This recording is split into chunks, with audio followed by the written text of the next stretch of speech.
नमस्कार मित्रों। आज के इस वीडियो में एक बार फिर से आप सभी का बहुत बहुत हार्दिक स्वागत है। हम आशा करते हैं कि आप सभी स्वस्थ होंगे, मस्त होंगे और पूरी तरह से अपनी तैयारी में व्यस्त होंगे। तो मित्रों, आज के इस वीडियो में हम हिंदी साहित्य इतिहास के अंतर्गत एक बहुत महत्वपूर्ण टॉपिक है आत्मकथा विधा। तो आज के इस वीडियो में हम आत्मकथा विधा से संबंधित सभी महत्वपूर्ण और संभावित प्रश्नों को व्याख्यात्मक तरीके से हल करेंगे और उसके साथ ही ट्रिक की सहायता से याद करने का भी प्रयास करेंगे। तो हम आशा करते हैं कि वीडियो आप सबके लिए बहुत ही महत्वपूर्ण होने वाला है, इसलिए इस वीडियो को आप लोग अंत तक जरूर देखें और चैनल पर नए हैं तो चैनल को सब्सक्राइब कर लें और उसके साथ ही अगर आपको थोड़ा सा भी उचित लगे तो इस वीडियो को अपने जो परिचित लोग हैं उनके पास भी शेयर करें।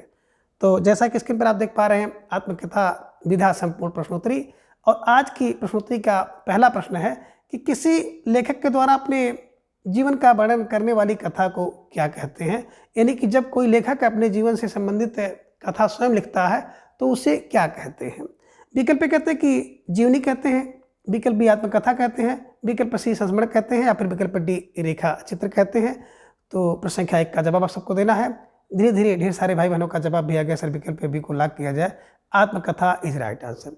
बिल्कुल सही जवाब और बेहद सुंदर तैयारी आप सबकी यहाँ पर दिख रही है ना, कि जब कोई लेखक अपने स्वयं की कथा लिखता है तो उसे आत्मकथा कहते हैं।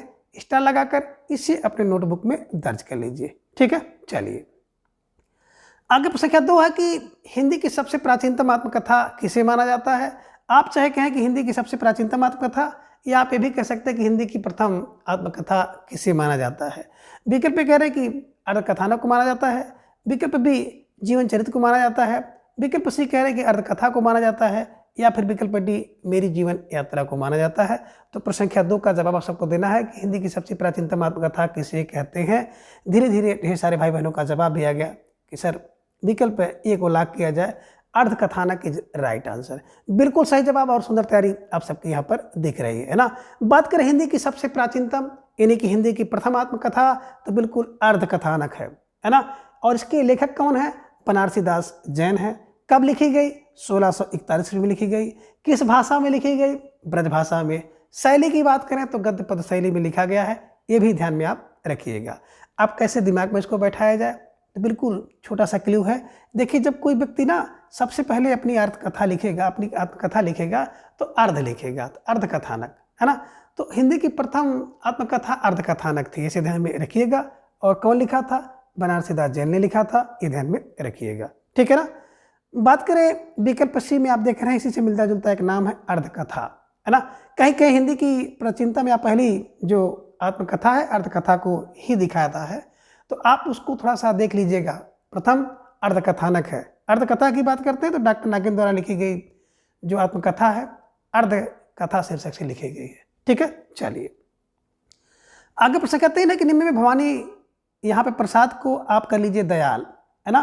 तो ध्यान में रखिएगा, निम्न में भवानी दयाल सन्यासी की आत्मकथा कौन सी है।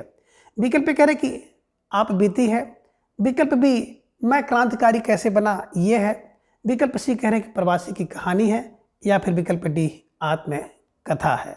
जवाब आप सबको देना है। प्रश्न संख्या 3 आप सबकी स्क्रीन पर है और धीरे धीरे ढेर सारे भाई बहनों का जवाब भी आ गया कि सर प्रश्न संख्या 3 का विकल्प सी को लॉक किया जाए, तो विकल्प सी प्रवासी की कहानी इज राइट आंसर।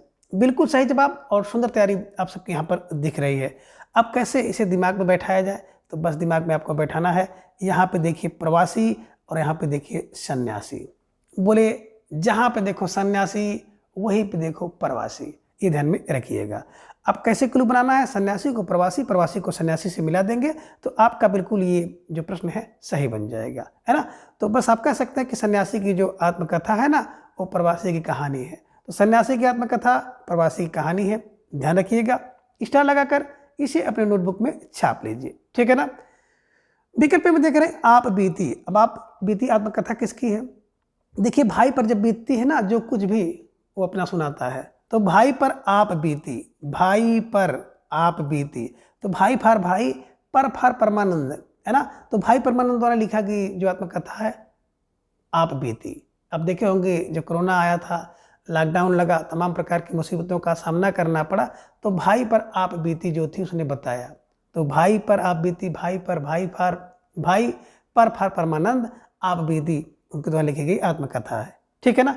अब मैं क्रांतिकारी कैसे बना, बिल्कुल है ना, बिल्कुल लोगों का विलास देख करके, लोगों का विलास देखकर मैं क्रांतिकारी बन गया। तो लोगों का विलास का मतलब होता है रामविलास शर्मा द्वारा लिखी गई है ना आत्मकथा है। और प्रवासी सन्यासी होता है। आत्मकथा की बात करें ना तो भैया आत्मकथा किसके द्वारा लिखी गई है ना, आत्मकथा राजेंद्र प्रसाद, डॉक्टर राजेंद्र प्रसाद की ध्यान में रखिएगा, है ना, आत्मकथा राजेंद्र प्रसाद। ठीक है, चलिए। तो फिलहाल प्रश्न संख्या 3 का जो जवाब था विकल्प सी इज राइट आंसर। आगे प्रश्न संख्या 4 है कि निम्न में आत्मकथा एवं लेखक असंगत हैं। अब कह रहे कौन सी आत्मकथा और उसके जो लेखक हैं असंगत हैं, आपको जवाब देना है। विकल्प कह रहे कि निज वृत्तांत अंबिका दत्त व्यास का यह संगत है। विकल्प भी कह रहे कि मेरी जीवन गाथा गणेश प्रसाद वर्णी की है, यह संगत है। विकल्प सी कह रहे कि एक पत्रकार की आत्मकथा डॉक्टर राजेंद्र ने लिखा है, ये असंगत है।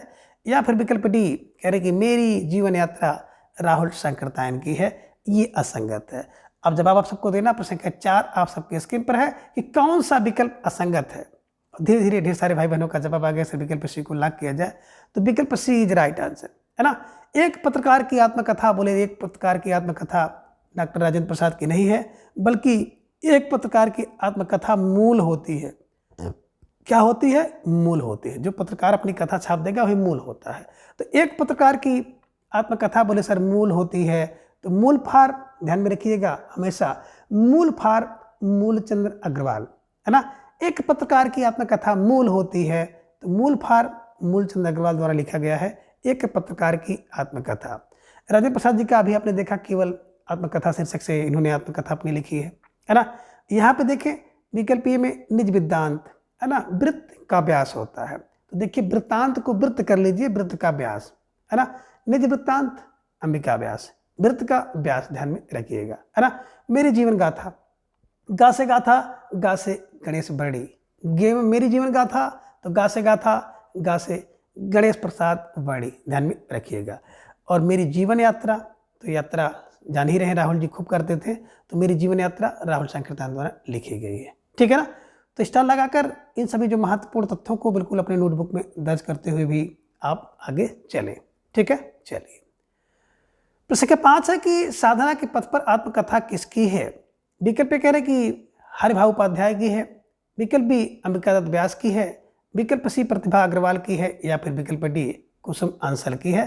तो प्रश्न संख्या 5 का जवाब आप सबको देना है। बेहद महत्वपूर्ण प्रश्न है। धीरे धीरे आप सबका जवाब भी आ गया कि सर विकल्प ए को लॉक किया जाए, Haribhau Upadhyay is right answer. बिल्कुल सही जवाब और सुंदर तैयारी आप सबकी यहाँ पर दिख रही है। बात करें साधना के पथ पर, हरिभाऊ उपाध्याय द्वारा 1946 ईस्वी में लिखी गई आत्मकथा है। अब कैसे इसे दिमाग में बैठाया जाए, तो बस दिमाग में बैठाइएगा साधना के पथ पर, साधना के पथ पर किसके, बोले हरि के साधना के पथ पर, हरि के साधना के पथ पर, साधना के पथ पर किसके, बोले हरि के, हरि फार हरिभाऊ उपाध्याय को ध्यान में रखिएगा। स्टार लगाकर इसे अपने नोटबुक में दर्ज कर लीजिए। ठीक है, चलिए।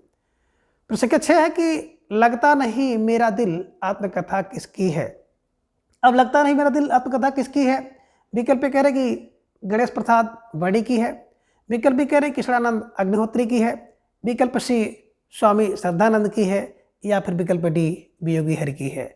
जवाब दीजिए। प्रश्न संख्या 6 आप सबके स्क्रीन पर है और धीरे धीरे ढेर सारे भाई बहनों का जवाब आ गया। फिर विकल्प बी को लॉक किया जाए, Krishnanand Agnihotri is right answer. बिल्कुल सही जवाब और बहुत ही सुंदर तैयारी आप सबकी यहाँ पर दिख रही है। तो निश्चित रूप से जिन भाई बहनों का जवाब विकल्प बी है सही जवाब, और आप सब बधाई के पात्र हैं। कैसे दिमाग में बैठाया जाए, तो बिल्कुल लगता नहीं है, लगता नहीं मेरा दिल, क्यों, बोले सर कृष्ण की अग्नि से, कृष्ण के विरह की अग्नि से जो है ना मेरा दिल लगता नहीं, लगता नहीं मेरा दिल, या मेरा दिल नहीं लगता है। बस घुमा फिरा करके आपको ये शीर्षक मिल जाए, है ना, कृष्ण की अग्नि की, कृष्ण की विरह की अग्नि से लगता नहीं है मेरा दिल। अब लगता नहीं मेरा दिल कौन गोपिकाएं कहती हैं जब किसका वियोग हो जाता है ना। तो ये ध्यान में रखिएगा, उस समय की बात है, एक क्लू बना लीजिएगा कि लगता नहीं मेरा दिल कृष्ण के वियोग के कारण, अब कृष्ण के वियोग की अग्नि के कारण, है ना। स्टार लगाकर इसे अपने नोटबुक में छाप लीजिए। ठीक है, चलिए। प्रश्न संख्या 7 है कि डॉक्टर श्याम सुंदर दास की आत्मकथा कौन सी है। विकल्प कह रहे हैं कि आत्मकथा है, विकल्प कह रहे हैं कि मेरी आत्मकहानी है, विकल्प सी कह रहे हैं कि मेरी जीवन यात्रा है, या फिर विकल्प डी मेरा जीवन प्रवाह है। तो प्रश्न संख्या 7 का जवाब सबको देना है। बेहद महत्वपूर्ण और आप सबकी परीक्षा के दृष्टिकोण से देखा जाए तो बहुत ही संभावित प्रश्न है। धीरे धीरे आप सबका जवाब भी आ गया कि सर विकल्प बी को लॉक किया जाए, मेरी आत्मकहानी इज राइट आंसर। बिल्कुल सही जवाब और सुंदर तैयारी आप सबकी यहाँ पर दिख रही है। बात करें मेरी आत्मकहानी तो 1941 ईस्वी में डॉक्टर श्याम सुंदर दास द्वारा लिखी गई आत्मकथा है। कैसे दिमाग में बैठाया जाए तो बस आपको यही क्लू बनाना है कि मेरी ये आत्मकहानी है ना, बोले सर मेरी आत्मकहानी बहुत सुंदर है, मेरी आत्मकहानी बहुत सुंदर। क्या बहुत सुंदर? बोले मेरी आत्मकहानी। तो बस मेरी आत्मकहानी को ध्यान में रखिएगा। बहुत सुंदर मतलब श्याम सुंदर दास को ध्यान में रखिएगा कि मेरी आत्मकहानी बहुत सुंदर है, ये ध्यान में रखिए। स्टार लगाकर इसे अपने नोटबुक में छाप लीजिए, मेरी आत्मकहानी बहुत सुंदर है ना। आत्मकथा अभी आप देख रहे हैं डॉक्टर राजेंद्र प्रसाद जी के द्वारा लिखी गई है ना, ये ध्यान में रखिएगा। मेरा जीवन यात्रा अभी आपने देखा राहुल सांकेतायन द्वारा, और मेरा जीवन प्रवाह है ना। मेरे जीवन का प्रवाह बिल्कुल वियोगी हरि, वियोगी व्यक्ति के जीवन का प्रवाह होता है ना, जो वियोगी व्यक्ति होता है ना उसके जीवन का प्रवाह ध्यान में रखिएगा, ठीक है ना। तो फिलहाल प्रश्न संख्या जो 7 का जवाब है विकल्प B is right answer. Star लगाकर नोटबुक में दर्ज करिए, ठीक है। चलिए प्रश्न संख्या 8 है कि कल्याण मार्ग का पथिक किसकी आत्मकथा है। विकल्प कह रहे कि स्वामी दयानंद की है, विकल्प बी गणेश प्रसाद वर्णी की है, विकल्प सी कुसुम अंसल की है, या फिर विकल्प डी स्वामी श्रद्धानंद की है। तो जवाब आप सबको देना। प्रश्न संख्या 8 आप सबके स्क्रीन पर है और धीरे धीरे आप सब भाई बहनों का जवाब भी आ गया कि सर विकल्प डी को लॉक किया जाए, Swami Shraddhanand is right answer. बिल्कुल सही जवाब और सुंदर तैयारी आप सबकी यहाँ पर दिख रही है ना। अब कैसे दिमाग में इसको बैठाया जाए तो देखिए, कल्याण मार्ग के लिए है ना, कल्याण मार्ग के लिए पथिक कहाँ जाता है? बोले सर स्वामी के पास जाता है, और श्रद्धा लेकर कहाँ जाता है? स्वामी के पास जाता है ना। देखे होंगे जब कोई व्यक्ति परेशान हो जाता है, अपने जीवन से हताश हो जाता है, उसे जीवन में हर तरफ निराशा दिखती है ना, तो क्या करता है? अपने कल्याण के लिए क्या करता है? पथिक स्वामी के पास श्रद्धा लेकर जाता है। तो श्रद्धा, Swami Shraddhanand right answer. Star लगाइए और अपने नोटबुक में इन्हें दर्ज कर लीजिए, ठीक है। चलिए प्रश्न संख्या 9 है कि कितने शहरों में कितनी बार आत्मकथा किसकी है। विकल्प कह रहे कि भाई परमानंद की है, विकल्प बी पद्मा सचदेवा की है, विकल्प सी कह रहे मैत्री पुष्पा की है, या फिर विकल्प डी ममता कालिया की है। तो प्रश्न संख्या 9 का जवाब आप सबको देना है और वेरी वेरी मोस्ट इंपॉर्टेंट प्रश्न है, कितनी शहरों में कितनी बार आत्मकथा किसकी है। जवाब आप सबको देना है। धीरे धीरे ढेर सारे भाई बहनों का जवाब आ गया, सर विकल्प डी को लॉक किया जाए, ममता कालिया इज राइट आंसर। बिल्कुल सही है। अब कितने शहरों में कितनी बार? बोले सर 11 बार। कितनी शहरों में कितनी बार? बोले 11 बार। कौन? बोले ममता उमड़ी, है ना। 11 बार का मतलब है कि 2011 में लिखी गई है। कितनी शहरों में कितनी बार आत्मकथा किसकी है? बोले ममता बार, है ना। अनगिनत है, कितने शहरों में कितनी बार ममता उमड़ी, है ना, ध्यान में रखिएगा। बोले 11 बार।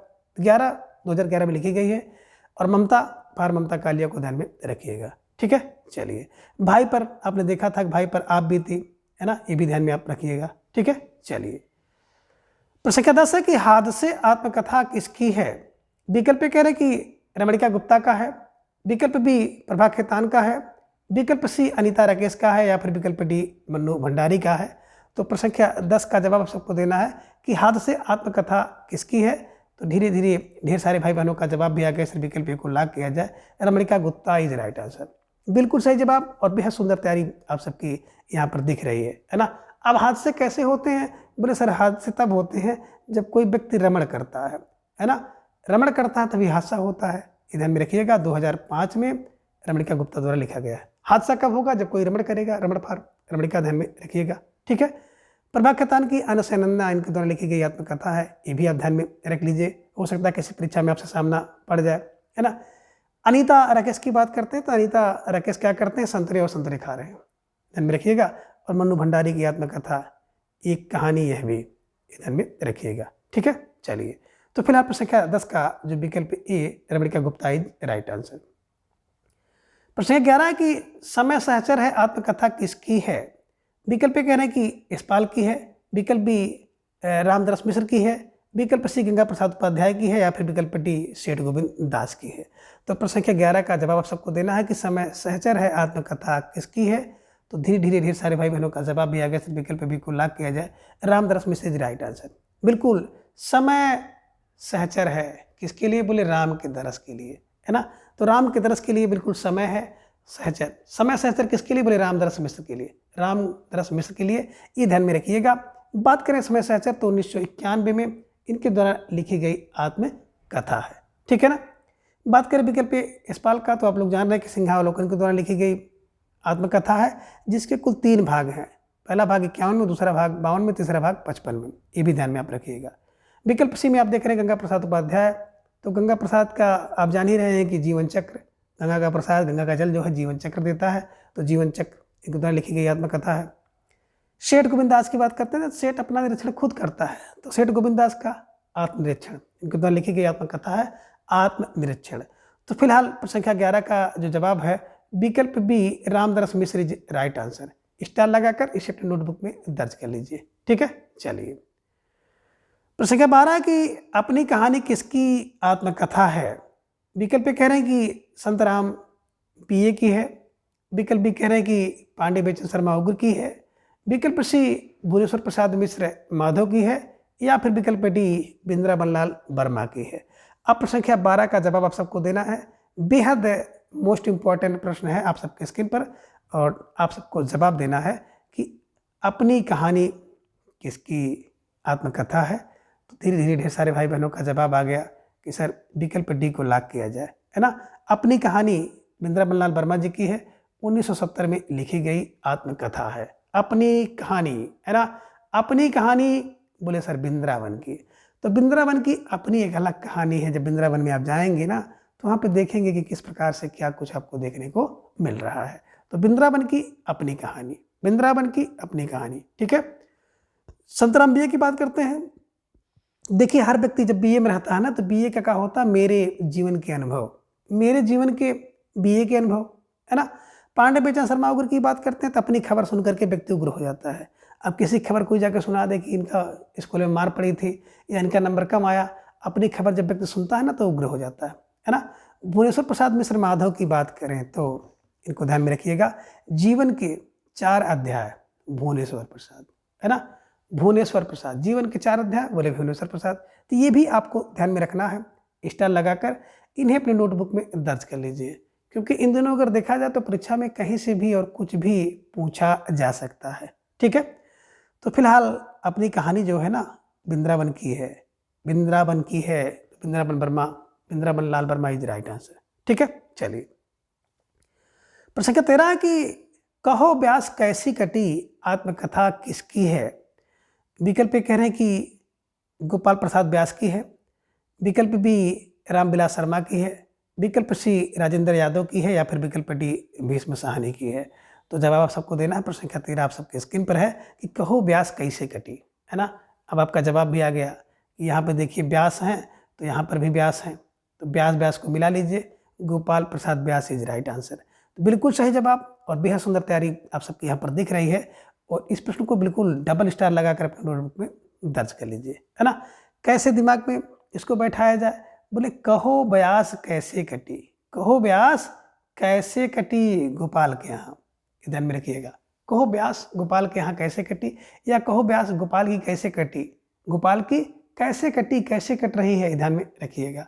और यहाँ पर व्यास, यहाँ पर व्यास को मिला लीजिएगा, बिल्कुल आपका ये जो प्रश्न है बिल्कुल सही बन जाएगा, ठीक है। चलिए आगे प्रश्न 14 है कि कुछ कही कुछ अनकही। अब कुछ कही और कुछ अनकही आत्मकथा किसकी है? विकल्प कह रहे हैं कि शीला झुंझुनवाला की है, विकल्प भी कह रहे हैं कि फानेश्वर नाथ रेणु की है, विकल्प सी कह रहे हैं कि रविंद्र कालिया की है, या फिर विकल्प डी रविंद्रनाथ त्यागी की है। तो प्रश्न संख्या 14 का जवाब आप सबको देना है कि कुछ कही कुछ अनकही आत्मकथा किसकी है। और धीरे धीरे आप सबका जवाब भी आ गया कि सर विकल्प ए को लॉक किया जाए, Sheela Jhunjhunwala is right answer. बिल्कुल सही जवाब और सुंदर तैयारी आप सबकी यहाँ पर दिख रही है। अब कैसे दिमाग में बैठाया जाए? तो देखिए सील में व्यक्ति क्या करता है, जिसके अंदर सील होती है वो शीला होता है। अब सील में व्यक्ति क्या करता है, कुछ कहता है कुछ नहीं कह पाता है। तो देखे होंगे सील एक ऐसा स्वभाव है कि व्यक्ति सील बस नहीं कह पाता है, संकोच होता है ना।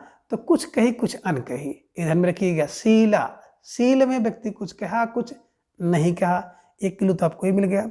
और दूसरा क्या है, कुछ कहा कुछ ना कहा, तब तक क्या हो गया, तब तक झुनझुन बज गया, झुनझुना बज गया, झुनझुन बज गया, बस आदमी भागना शुरू कर दिया।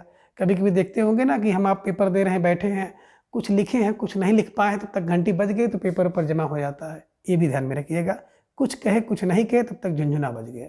तो झुनझुना फर झुनझुन वाला को ध्यान में रखिएगा।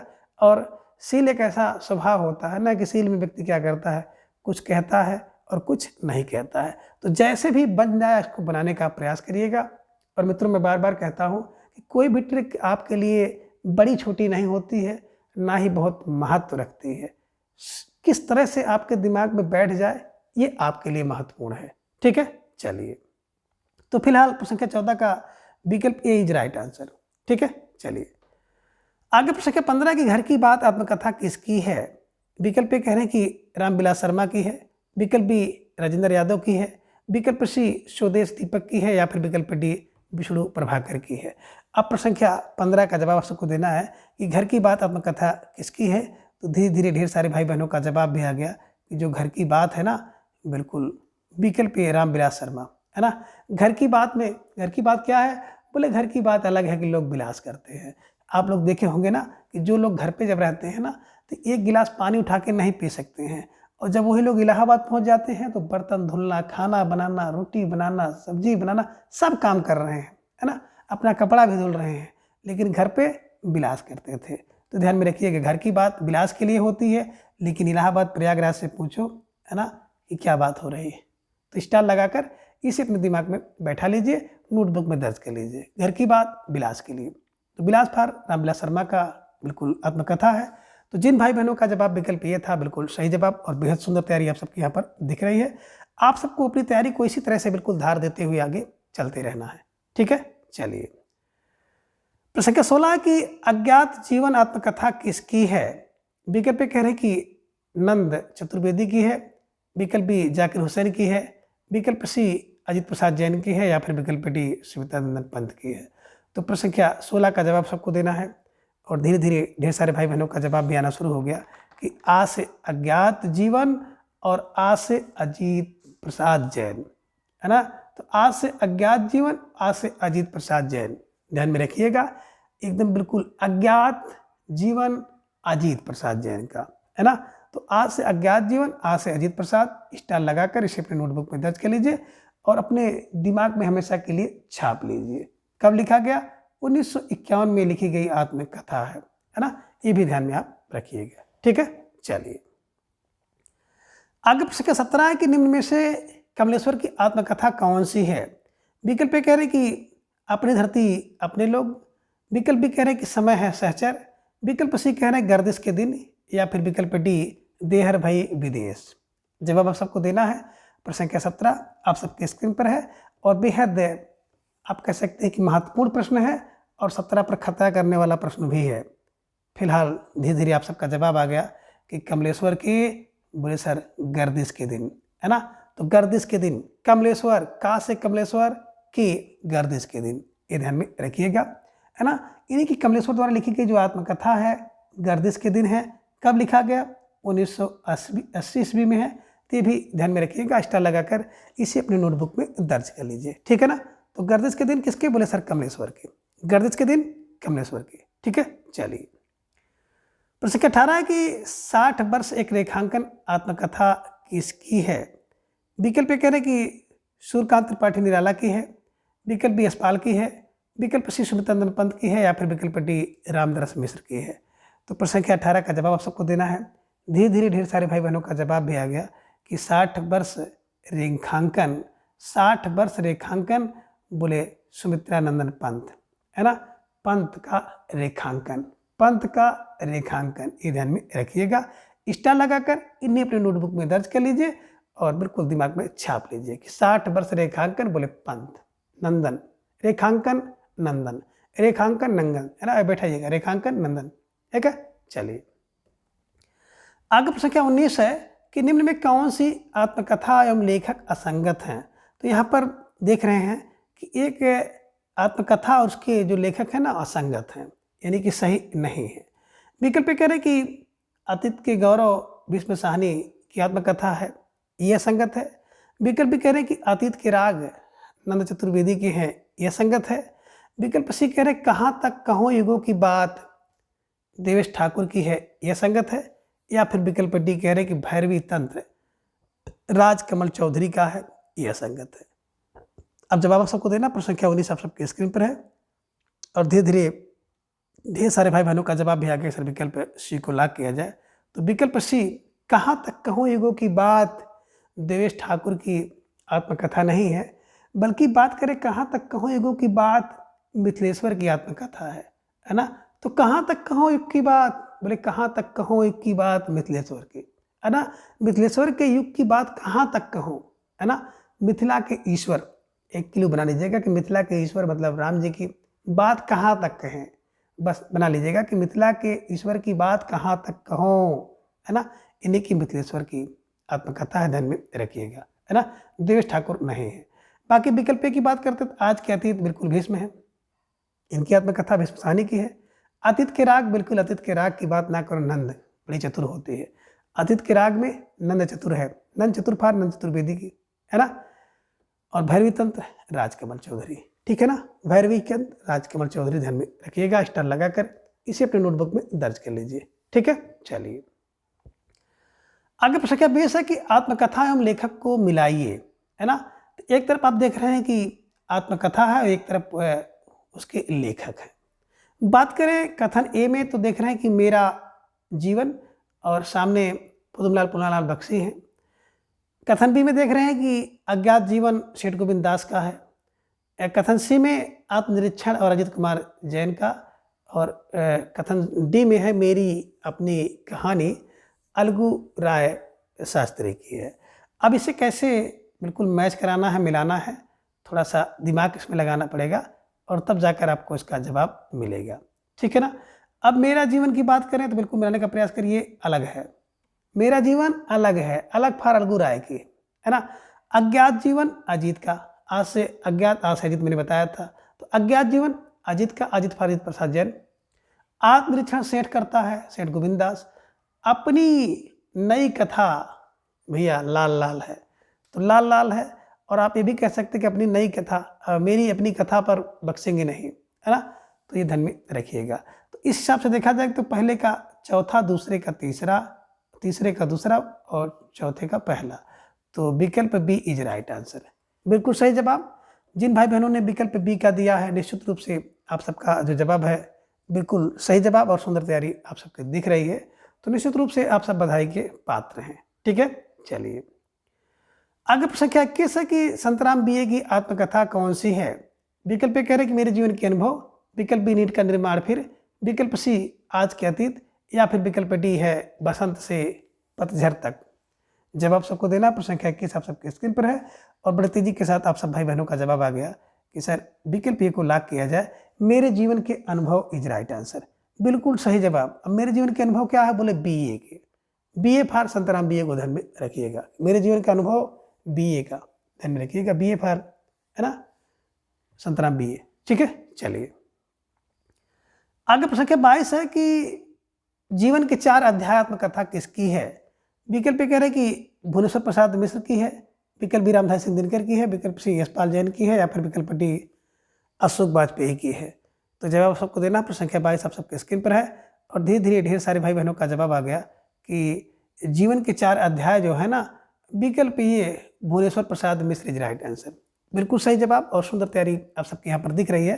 तो स्टार लगाकर इसे अपनी नोटबुक में दर्ज कर लीजिए। जीवन के 4 अध्याय भुवनेश्वर, जीवन के 4 अध्याय भुवनेश्वर में है, ये ध्यान में रखिएगा, ठीक है। चलिए रामधारी सिंह दिनकर जी की एक रचना है ना संस्कृत के 4 अध्याय, तो इसी से मिलती जुलती है और झटके में कुछ लोग इसको यही मार के चले आएंगे, तो इसलिए इस प्रश्न का जो निर्माण किया गया था तो थोड़ा सा, है ना, बिल्कुल सोच समझ कर किया गया था, ठीक है। चलिए प्रश्न का 23 है कि हरिवंश राय बच्चन की आत्मकथा कौन सी है।